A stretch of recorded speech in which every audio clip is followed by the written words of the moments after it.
Well, that it connects people and it allows people to help figure out solving problems together. A lot of the new social learning tools, I think, are really exciting ways for people to interact with each other within organizations. Now, there's so much more that can be done. Things where 5 years from now, we wouldn't even have guessed. I am more connected and better connected to more people than I ever imagined I would be. Learning is something we can or should be controlling, and it can't exist on its own. There's too many things coming out, and people don't have enough money to buy all of them, so they have to choose which ones to get. Technology is only the enabler. It's not this ultimate solver of problems. In the education sector, funding is the biggest thing. It's really difficult to get content on all the individual devices. We need better and easier ways to make media for each other and share it widely, broadly, easily.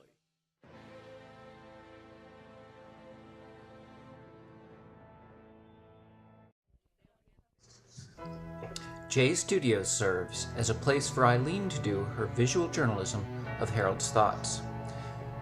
Lively discussion ensues and characterizes the event. These are scenes from the Internet Time Alliance's Unparty.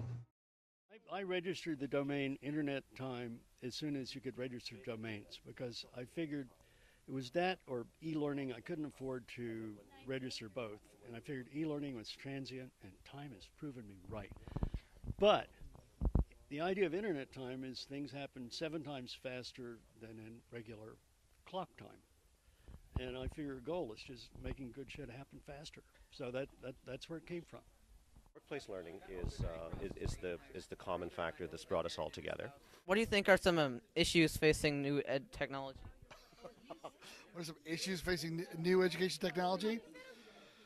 Oh, wow. Okay, well, let's see. There's organizational culture. There's adoption. There's people who are used to, have already kind of bought into whatever it is that they're already using. There's the newness factor, the shiny object factor of whatever's new that scares away some people, that encourages other people. There's a lot of issues with adoption. Ideas here, where there's a difference between a complicated mechanical system, which is what we designed our organizations for, which I'm sure your father Clark Quinn knows all about this, because your father Clark Quinn was really part of helping understand that we're now in a new situation of complex adaptive organizations. So this is just a whole new way. You can't manage the same way as in this new environment as you did there. And the 2 big ideas, and then I want you to chime in here. The 2 big ideas I heard that, from my viewpoint, really helped was Harold saying humans don't scale. In other words, you can scale technology, you can scale systems, but human beings have certain basic needs, tribal, historical, that you can't grow. We just, we have limits. And then we talked about what does not change and looking into those. And so that the new approach, probe, sense, respond, is more on the ground. The people in the front lines are the ones who have to make decisions. And life in perpetual beta. What do you feel are some big issues in the way of learning in organizations?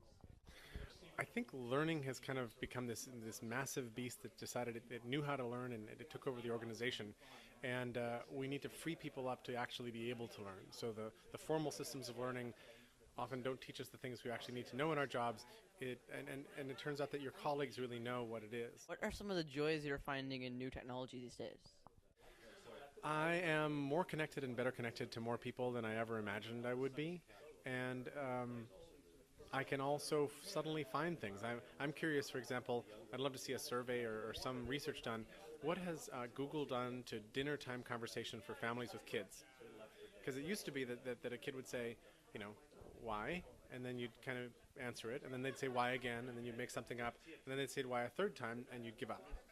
And now you can actually go search, and I'm wondering whether this means we're going to get better informed and more skeptical citizens.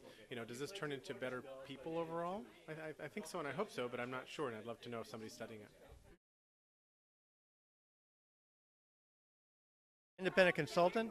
I'm with the State of North Carolina's Office of State Personnel. Advanced Distributed Learning. I'm with Suddenly Smart.